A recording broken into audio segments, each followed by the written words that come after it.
Welcome my channel Moumita lifestyle. আশা করছি সবাই খুব ভালো আছো, সুস্থ আছো। প্রথমে তেল গরম করে একটু জিরো ফোড়ন দিয়ে দিলাম, তারপরে পটলগুলো ছেড়ে দিলাম। এবার পটলগুলো একটু লাল লাল করে ভাজা হবে।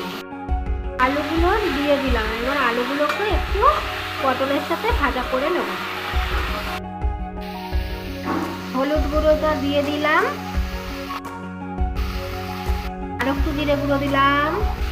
মিট মশলাটা আবার একটু দিয়ে দিলাম, কম হয়ে গেছিল। ভালো করে আবার খুন্তি দিয়ে নাড়তে হবে। লঙ্কা গুঁড়োটা দিয়ে দিলাম, আবার একটু খুন্তি দিয়ে নাড়াচাড়া করে নেব।